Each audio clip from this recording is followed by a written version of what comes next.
23절까지의 말씀입니다.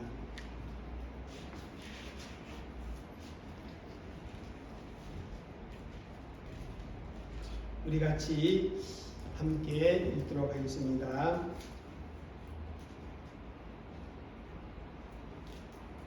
예수께서 즉시 제자들을 재촉하사 자기가 무리를 보내는 동안 배를 타고 앞서 건너편으로 가게 하시고 무리를 보내신 후에 기도하러 따로 산에 올라가시느라 저물매 거기 혼자 계시더니 배가 이미 육지에서 술이나 떠나서 바람이 거스름으로 물결로 말미암아 고난을 당하더라.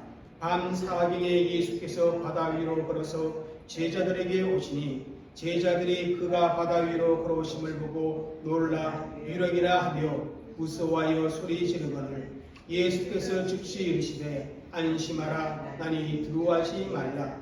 베드로가 대답하여 이르되 주여 만일 주님이시거든 나를 명하사 물 위로 오라 하소서 하니 오라 하시니 베드로가 배에서 내려 물 위로 걸어서 예수께로 가되 바람을 보고 무서워 빠져가는지라 소리질러 이르되 주여 나를 구원하소서 하니 예수께서 즉시 손을 내밀어 그를 붙잡으시며 이르시되 믿음이 작은 자여 왜 의심하였느냐 하시고 배에 함께 오르며 바람이 그치는지라. 배에 있는 사람들이 예수께 절하며 이르되 진실로 하나님의 아들일소이다 하더라. 아멘. 할렐루야. 오늘도 주시는 귀한 성의 말씀을 통해서 우리의 영혼이 새로워지고 또 우리의 믿음이 더욱 견고해지며 또 말씀을 통해서 우리의 영혼과 육이 치료되고 회복되어지는 그런 은혜의 역사가 있기를 주의 이름으로 축복합니다. 오늘은 2023년 새해 둘째 달 첫 주일을 맞이하였습니다. 여러분, 주 안에서 소망을 가지고 새해를 맞이하였지만 그리고 한 달을 살아왔지만 현실은 작년과 비교해서 변한 것이 거의 없습니다. 오히려 어떤 분들은 현실적으로 더 힘겨운 그런 상황에 놓여 있을 수도 있습니다. 사실 무엇 하나 보장된 것이 없고 손에 분명히 잡힌 것이 없는 그런 현실 속에 우리가 있습니다. 이러한 현실 속에서 한 곳만 바라보는 단선적인 삶의 태도를 가지고 살아야 하는 것이 현명한지 아니면 이것도 저것도 바라보는 복선적인 태도로 삶을 사는 것이 현명한 것인지 갈피를 잡지 못하고 이리저리 갈팡질팡 그렇게 변하는 그런 마음과 태도를 보게 됩니다. 그런데 여러분, 하나님께서는 2023년 아니 앞으로의 우리 인생을 살아가는 저와 여러분에게 오늘 읽은 이 본문의 말씀을 통해서 현실은 어떠하든지 주님만을 바라보는 단선적인 삶을 살아야 함을 말씀해 주고 있음을 보게 됩니다. 그래서 오늘은 이런 제목으로 말씀을 선포하고자 합니다. 주님만을 바라보는 단선적인 삶. 2023년 새해 아니 우리의 인생길에 정말 주위 환경이 어떠하든지 고난의 풍랑일지라도 혹은 혼통함의 순풍일지라도 주님만을 바라보는 단선적인 삶의 태도를 견지하시기를 바라면서 오늘 말씀을 전하고자 합니다. 그럼 먼저 22절과 23절을 읽겠습니다. 예수께서 즉시 제자들을 재촉하사 자기가 무리를 보내는 동안에 배를 타고 앞서 건너편으로 가게 하시고 무리를 보내신 후에 기도하러 따로 산에 올라가시니라. 조물매 거기 혼자 계시더니. 여러분, 이 본문을 이해하기 위해서는 바로 앞장면의 내용을 알아야 합니다. 앞장면은 예수님께서 떡 5개와 물고기 2마리로 여자와 아이를 제외한 5,000명을 먹이시는 그런 기적을 행하시는 내용이 나옵니다. 빈들에서 정말 수많은 사람들이 생각지도 못한 풍성한 그런 만찬의 시간을 갖게 됩니다. 예수님께서 행하시는 그 기적들 가운데 가장 많은 사람들이 체험하고 목격한 그러한 사건이었습니다. 여자와 아이를 제외했으니까 10,000명이 넘는 그런 군중들에게 놀라움과 감격과 만족함이 충만하게 채워진 그러한 자리였습니다. 그런데 여러분, 그 여운이 채 가시기도 전에 식사를 마치자마자 우리 예수님은 서두르십니다. 제자들을 재촉해서 배에 태워 건너편으로 보내시고, 그리고 그 후에 예수님은 무리들을 다 터서 집으로 돌려보내십니다. 그리고 난 뒤에 예수님은 혼자서 기도하려고 따로 산에 올라가셨고 거기에 혼자 계셨다. 그렇게 본문은 기록을 하고 있는 것입니다. 그렇다면 여러분, 우리에게 여기서 질문을 해볼 수 있습니다. 무슨 질문인가 하면 왜 예수님께서 그렇게 하셨을까? 여러분, 일반적인 산식은 어떻게 보면 그런 잔치 기적의 자리에는 그 여운을 즐기려 하고 하는 그런 사람들의 심리가 많이 있습니다. 그런데 우리 예수님은 그런 심리를 다 뿌리치고 제자들을 재촉해서 그리고 서둘러서 무리를 흩어 집으로 돌아보냅니다. 그 질문의 답은 같은 내용의 기사인 요한복음 6장 14절 15절을 보면 힌트를 찾을 수 있습니다. 한번 읽겠습니다. 그 사람들이 예수께서 행하신 이 표적을 보고 말하되 이는 참으로 세상에 오실 그 선지자라 하더라. 그러므로 예수께서 그들이 와서 자기를 억지로 붙들어 임금으로 삼으려는 줄 아시고 다시 혼자 산으로 떠나가시니라. 이 표적 뭡니까? 오병이어의 기적을 경험한 사람들이 너무나 흥분한 나머지, 너무나 감격한 나머지 예수님을 억지로 붙들어 자신들의 임금, 다시 말하면 왕으로 삼으려 했다는 것입니다. 그들의 생각 속에는 예수님 같은 분이 임금이 된다면 먹고 사는 문제는 걱정할 필요가 없겠다. 그렇게 생각했을 것입니다. 그래서 그들은 예수님을 경제적 메시아, 정치적 메시아로 바라보게 되어졌다는 것입니다. 오병이어의 그 기적으로 말미암아 예수님에 대한 군중들의 열광적인 지지와 인기가 순식간에 하늘로 치솟게 된 것입니다. 그런데 여러분, 문제는 예수님께서 그거를 원하지 않으셨다는 것입니다. 사실 우리 예수님께서는 사역 초기부터 이렇게 될까 염려해서 치유의 기적을 베푸신 후에 늘 뭡니까? 함구 명령을 내리셨습니다. 그 이유는 예수님께서는 대중의 열광적인 지지와 인기를 등에 업고 세상의 왕이 되려고 이 세상에 오신 그런 분이 아니기 때문에 그런 것입니다. 예수님은 당신을 믿는 자들에게 구원과 영생을 주시기 위해 오신, 오늘 본문에 보면 하나님의 아들입니다. 그것도 고난의 메시아로서, 이사야 53장에 예언한 고난의 메시아로서 예수님의 희생과 십자가 십자가의 고난과 죽음 그리고 부활을 통해서 완성되어야 하는 것입니다. 그것을 위해 하나님께서는 독생자를 이 땅에 보내신 것입니다. 그런데 오병이어의 기적을 본 사람들이 예수님을 억지로도 왕으로 삼으려 했다는 것입니다. 그래서 우리 예수님께서는 궁중을 떠나 따로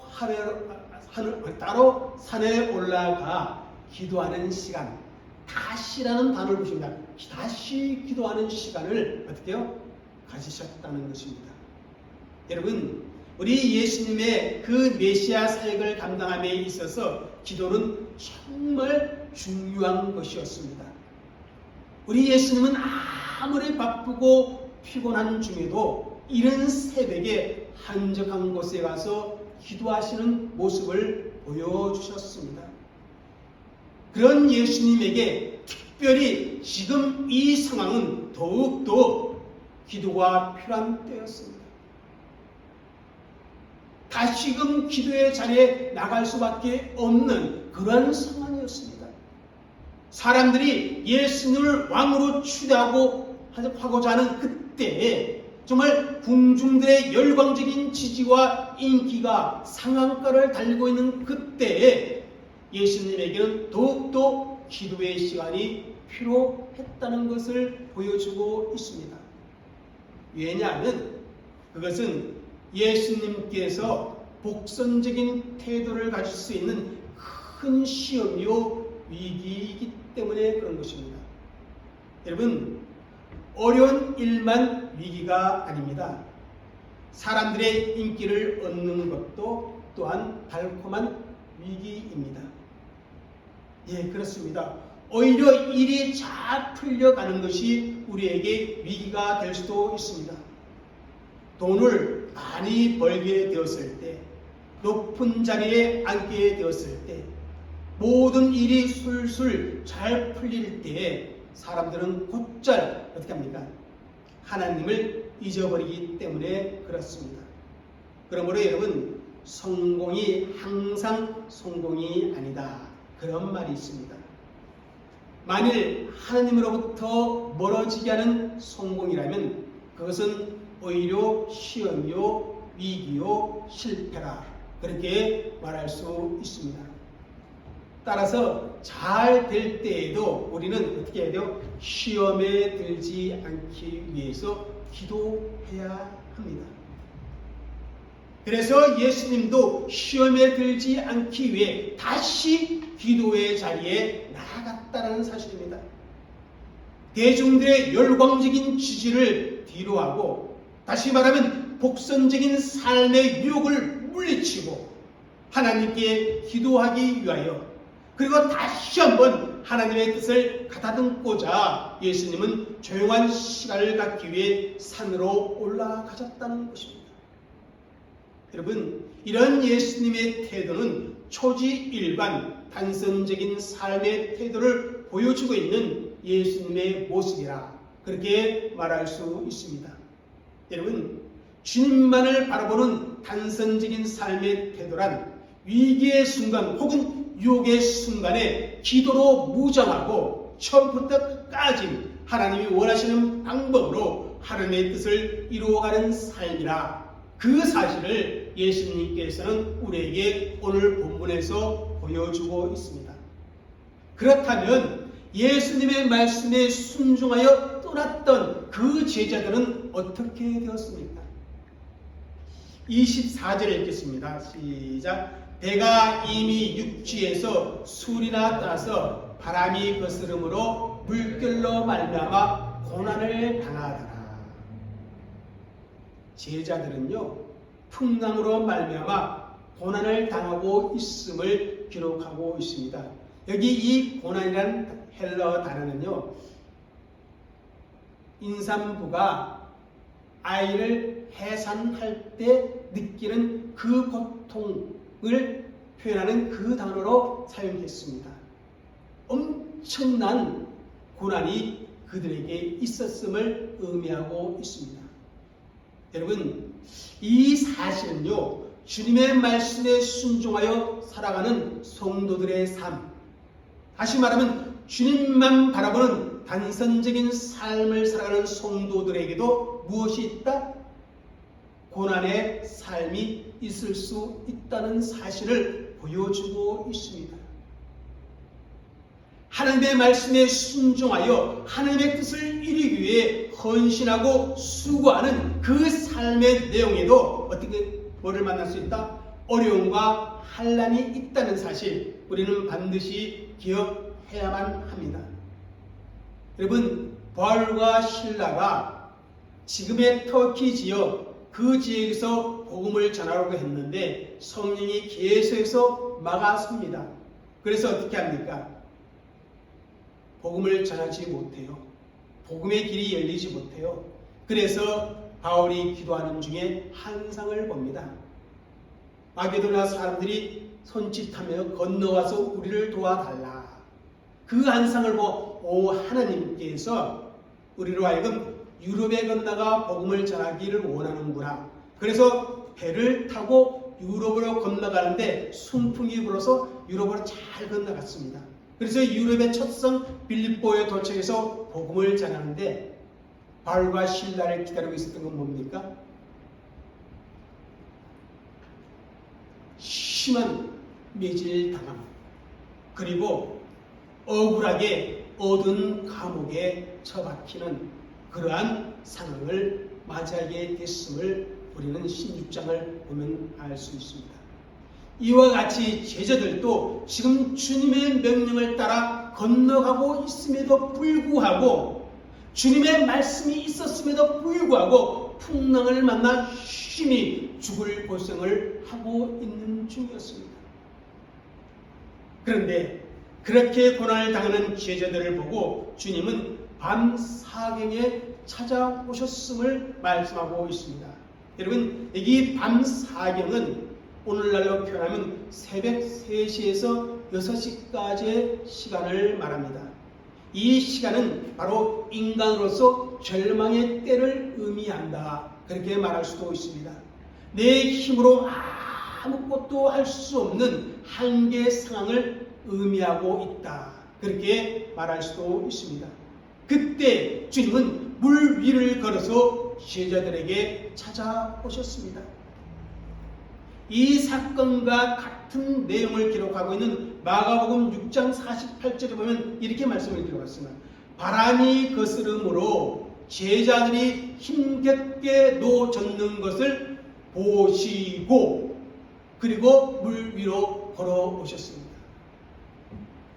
이 말씀을 통해서 주님께서는 우리를 향하여서 시선을 떼지 아니함을 보여주고 있습니다. 우리가 당하는 그 고난을 결코 외면하지 않는다는 사실을 보여주고 있습니다. 여러분, 이스라엘 백성들이 애굽에서 엄청난 고통 속에 있었습니다.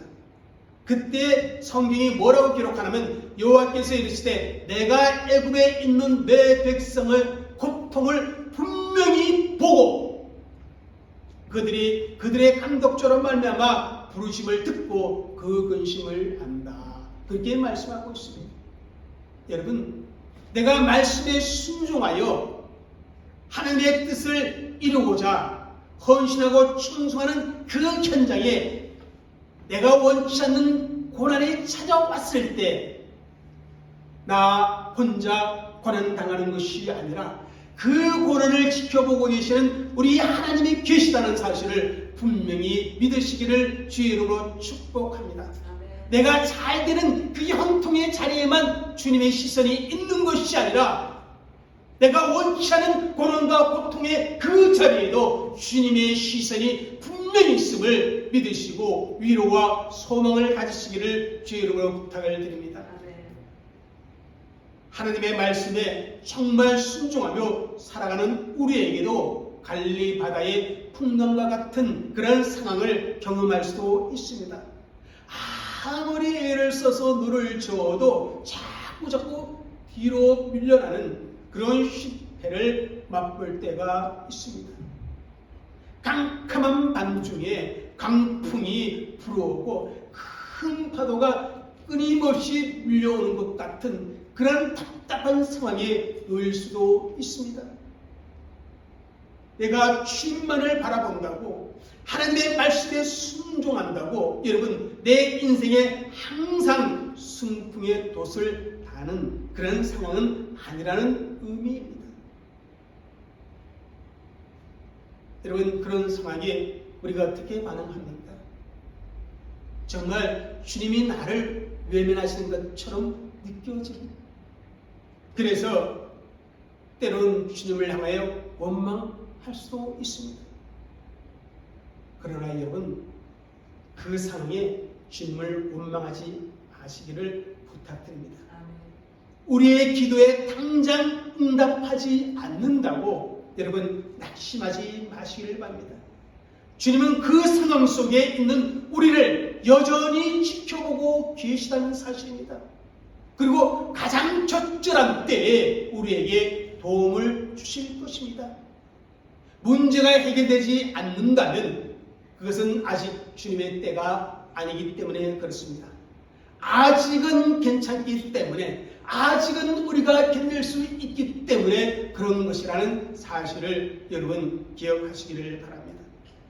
그러다가 정말 주님의 적절한 때에 그 상황 속에 결정적인 순간에 주님은 우리에게 역사하여 주십니다.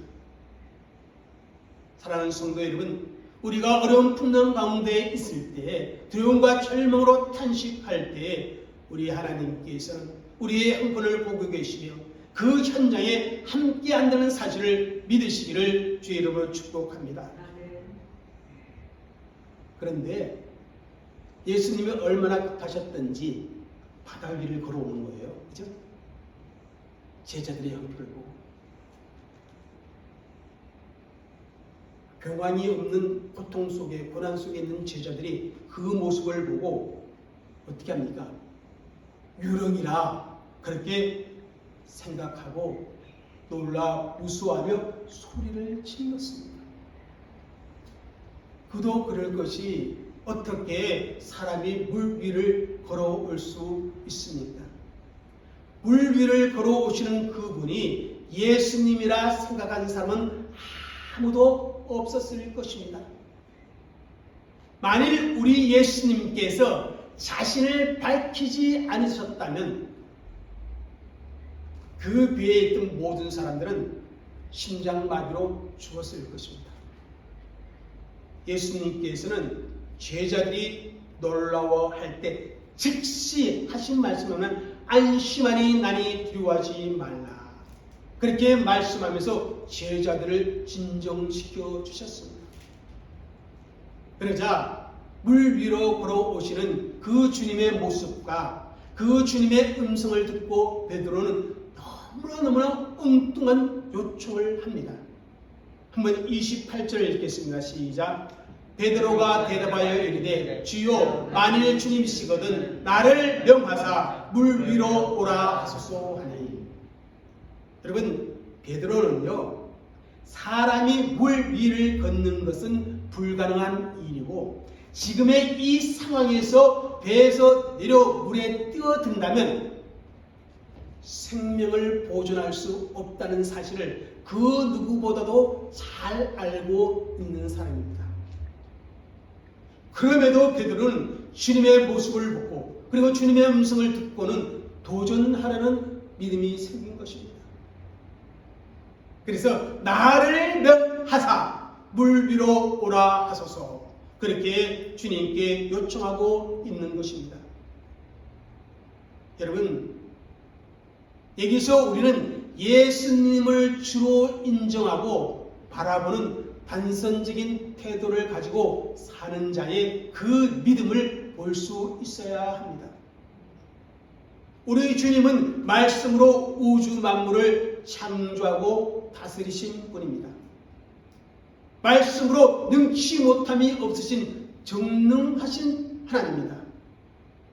그러므로 여러분, 예수님만을 바라보고 믿으면 예수님의 그 능력의 이름, 그 이름의 권세를 가지면 그리고 그 주님이 명령만 하시면 놀라운 기적을 믿음의 사람은 얼마든지 경험할 수 있다는 사실입니다. 그러므로 예수님만을 바라보는 단선적인 태도로 산다는 것은 인생의 모든 면에 있어서 사람이나 환경을 바라보지 아니하고 사람이나 환경에 기대는 것이 아니라 오직 주님께만 모든 것을 기대하며 그 말씀을 따라가는 삶이라 그렇게 표현할 수가 있습니다. 그러면 베드로가 물 위를 걸어 주님께 갈 수 있게 해달라, 그렇게 엉뚱한 요청을 했을 때 우리 예수님 무엇이라 말씀하셨습니까? 여러분 29절 읽겠습니다. 오라 하시니 베드로가 배에서 내려 물 위로 걸어서 예수께로 가되. 우리 예수님은 노라고 말씀하지 않았습니다.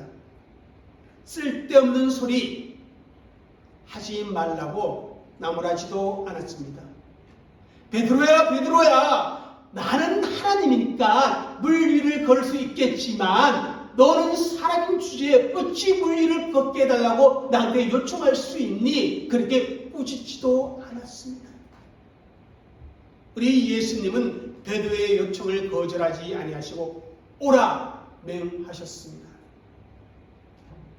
성도 여러분, 우리 하나님은 주님만을 바라보는 자의 요청을 거절하지 아니하시고 용납하여 주시는 분이십니다. 그래서 믿음을 가지고 오라, 나를 바라보고 오라, 그렇게 명하십니다. 그렇습니다. 성도 여러분, 올 한 해 여러분의 삶의 현장에 풍랑이 인다 할지라도 두려워하지 말고 하나님께 간구하시기를 바랍니다. 그리고 예수님만을 바라보고 믿음을 가지고 전진할 수 있기를 바랍니다. 오라 부르시는 그 주님만을 똑바로 바라보고 걸어가시기를 축복합니다. 주님만 바라보는 이러한 태도가 성도들에게 있어지는 모든 역경, 모든 문제들을 극복할 수 있도록 역사해 주시는 그런 통로가 되는 것입니다. 베드로는 오라 하시는 주님의 명을 듣고 배에서 내려 예수님처럼 물 위로 걸어서 예수님께로 가게 되어집니다. 여러분, 우리에게 가까운 타카푸나 비치 있잖아요, 그죠? 그 비치에서 마주에 딱 보면 난기토토섬이 보여요. 정말 매우 가까운 거리로 보입니다. 그래서 어떤 데는 야, 여기서 저기까지는 수영해서 건너갈 사람이 있을까? 저는 불가능하지만 수영 전문가는 가능하지 않을까? 그런 생각을 하곤 합니다.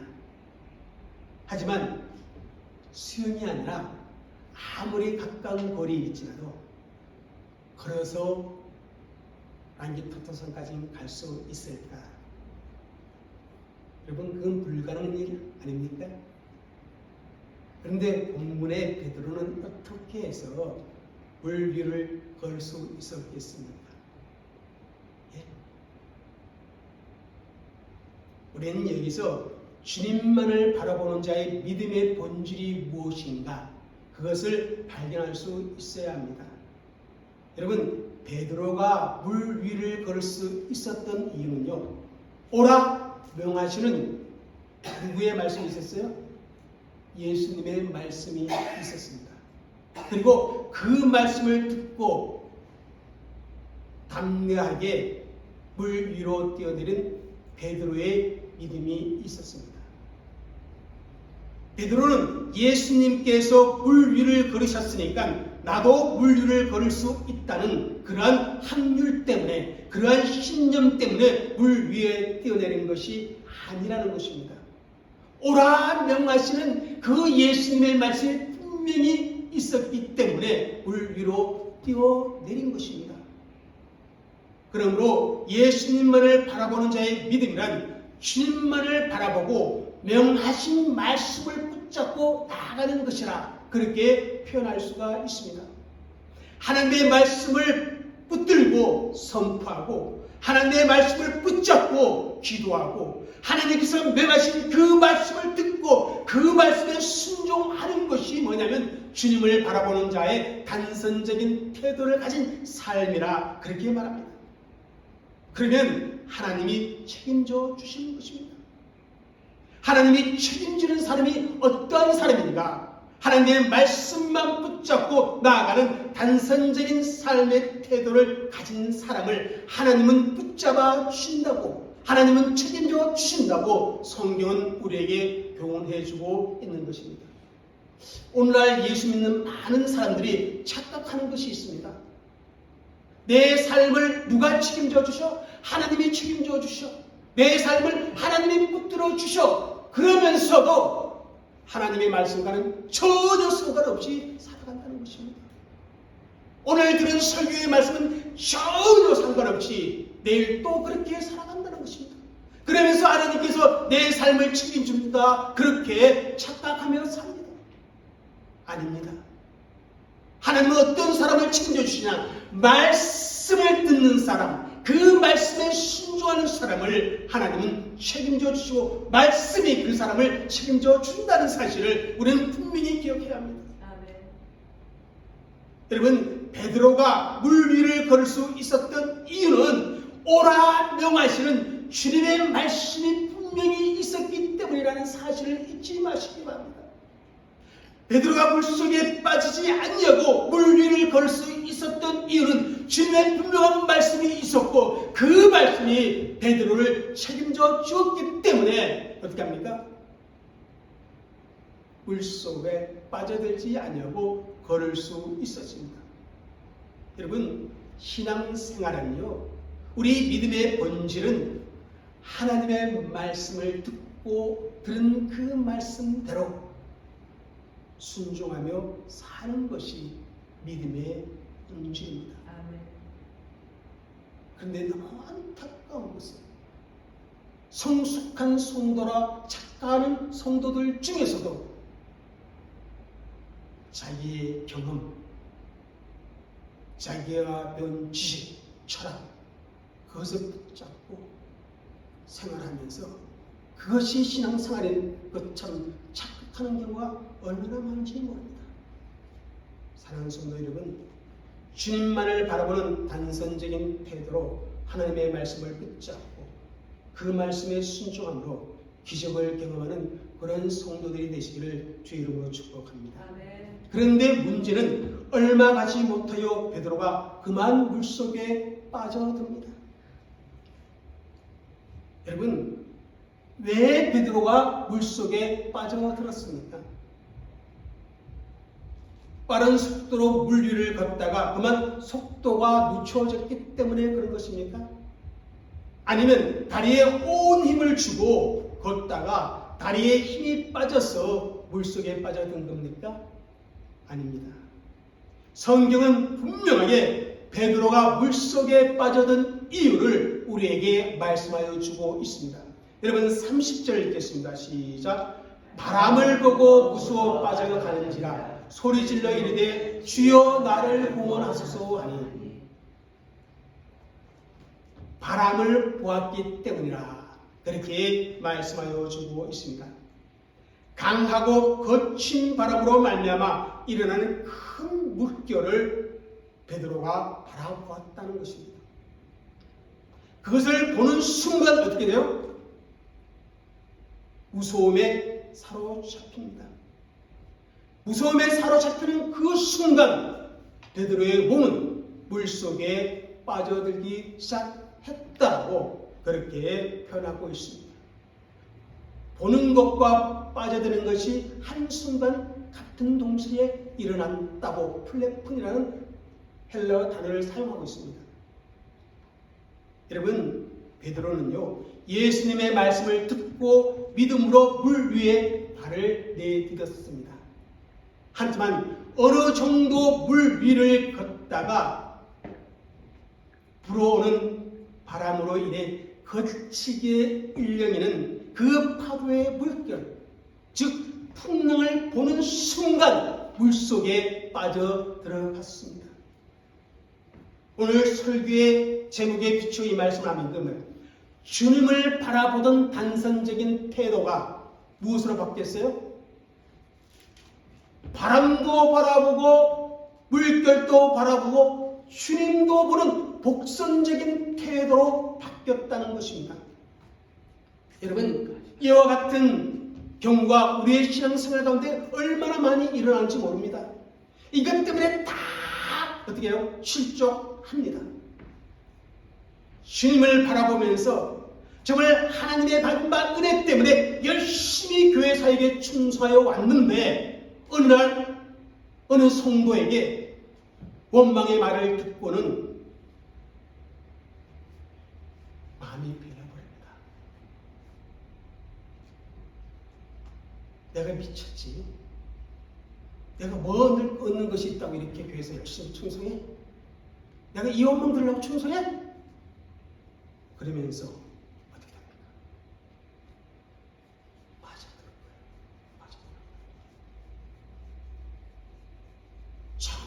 정말 바쁜데 내 사업도 너무 바빠서 내 일정도 너무 바빠서 시간 내기 어려운데 그럼에도 불구하고 예배가 우선이다, 예배가 생명이다 그러면서 예배를 드리는데 어느 날 목사의 설교를 듣는데 꼭 자기를 치는 소리 같아. 아니 내가 이 열심을 내고 교회 와서 이렇게 예배 드리는데 굳이 나를 쳐? 그러면서 어느 순간 빠져듭니다. 여러분, 주님을 바라보다가 자신과 주위의 환경을 바라보게 되면요 누구든지 다 그렇게 넘어질 수밖에 없습니다. 예수님만을 바라보다가 환경도 바라보게 되어지면 주위를 살피게 되면 두려움에 사로잡히게 될 수밖에 없습니다. 하나님의 말씀을 따라가다가 일렁이는 파도를 보면 물속에 빠져들 수밖에 없다는 사실입니다. 여러분, 우리 삶의 주변에 얼마나 많은 풍랑이 일고 있습니까? 여러분, 사업의 풍랑, 관계의 풍랑, 물질의 풍랑, 경제의 풍랑, 그리고 우리 주변에 얼마나 많은 유혹의 바람이 불고 있습니까? 하지만 그런 풍랑과 유혹을 바라보지 마시고 주님만을 바라보시기를 주의 이름으로 부탁을 드립니다. 그래서 이브리서 12장 2절에는 믿음의 주요 온전하게 계신 예수를 바라보라고 권면하고 있습니다. 여러분, 2023년 새해 아니 여러분의 인생을 살아가다 보면 어떤 해결할 수 없는 어려운 문제를 만나게 되실 수도 있습니다. 그때 그 문제를 바라보면 죽었다 깨어나도 그 문제는 해결되지 않을 수 있습니다. 그런데 문제를 바라보는 것이 아니라 문제 해결자인 주님만을 바라보면 그 문제는 해결되어진다는 것입니다. 자녀의 문제, 정처의 문제, 사업의 문제, 관계의 문제, 어떤 문제일지라도 문제 해결할 수 있는 그 주님, 문제보다 더 크시고 전능하신 주님만을 바라보는 저와 여러분이 되시기를 주의 이름으로 축복합니다. 물에 빠져드는 베드로는요 순간 소리질러 주님을 부르며 구원을 요청했습니다. 주여 나를 구원하소서. 그때 또 우리 예수님은 어떻게 하십니까? 자, 31절 읽겠습니다. 시작. 예수께서 즉시 손을 내밀어 저를 붙잡으시며 이르시되 믿음이 작은 자여 왜 의심하느냐. 여러분, 믿음과 의심이라는 단어가 나옵니다. 여러분, 믿음이 무엇입니까? 주님만을 바라보고 주님께만 기대하는 것입니다. 그럼 반대로 의심이 무엇입니까? 주님을 향하던 시선을 떼고 다른 것을 바라보는 것이 뭡니까? 의심이라는 말입니다. 주님만으로는 부족하다고 생각하고 다른 것들을 찾는 복선적인 태도가 바로 의심입니다. 이것을요 우리 예수님께서 사용하신 단어에서도 발견되어집니다. 보편적으로 의심하다는 말은요 헬라어로 마음이 둘로 나누어진다는 의미의 디아크리노라는 단어가 있습니다. 대부분 그 단어를 사용합니다. 그런데 오늘 본문에는요, 그 단어를 사용하지 않고 어떤 단어를 사용하면 에디스타사스라는 단어를 사용해요. 단어가 달라요. 근데 이 에디스타사스라는 단어는 어떤 의미가 있냐면요, 마음이 한결같이 못하고 변하는 태도를 의미합니다. 그때 이 단어를 사용해요. 다시 말하면 처음에 생각이나 처음에 각오를 버리고 중간에 그죠? 마음을 바꾸고 방향을 바꾸는 경우에 이 단어를 사용하고 있습니다. 예수님께서 의도적으로 에디스타사스라는 단어를 쓴 이유가 무엇이냐면 예수님을 향하던 그 시선이 어디로 바뀌었어요?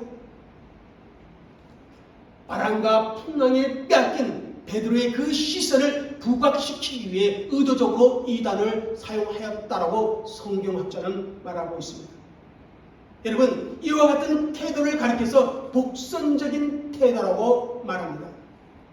이 복선적인 태도가 성도들로 하여금 말씀과 믿음의 자리에서 넘어지게 하는 것입니다.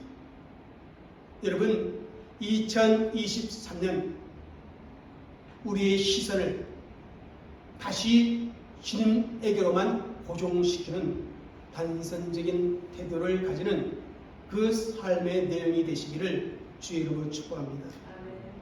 아무리 믿음이 견고하고 성숙한 성도일지라도 실수하지 않는 사람 없습니다. 실패하지 않는 사람 없습니다. 낙심하지 않는 사람은 더욱이 없습니다. 다시 말하면 주님만을 바라보는 단선적인 태도를 가지고 산다 할지라도 어느 한순간 복선적인 태도로 돌아가는 경우가 우리 성도들의 모습 속에는 반드시 있다는 것입니다. 그래서 실수하고, 그래서 실패하고, 그래서 두려워하는 것입니다. 그러나 여러분, 우리에게는 누가 있습니까? 주님이 있습니다. 말씀의 능력자이신 예수님이 계십니다. 그분께 구원을 요청할 수가 있습니다. 그러면 능력의 주님께서 손을 내밀어 주시고 우리를 건져 주실 것입니다. 그러므로 앞으로 이 새해 살아가는데 실수와 실패 앞에서 패배자가 되지 않기 위해서는 우리는 언제나 주님께 구원을 요청할 수 있어야 합니다.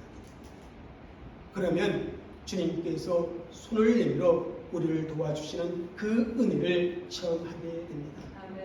사랑하는 성도 여러분, 오늘 본문을 통해서 하나님께서는 저와 여러분에게 2023년 한 달을 살아왔지만 변한 것이 없다 할지라도 혹 더 어려운 상황 속에 빠졌다 할지라도 복선적인 태도를 갖지 말라. 이것도 바라보고 저것도 바라보고 이것도 의지하고 저것도 의지하는 어리석은 태도를 갖지 말고 그럼에도 불구하고 단선적인 태도, 나만 바라보고 나의 말에 순종하고 그렇게 살아가라. 그렇게 우리에게 말씀하여 주고 있습니다. 그런 단선적인 태도 이 한 해를 믿음으로 살아가는 저와 여러분이 되시기를 주의 이름으로 축복합니다. 기도드리겠습니다.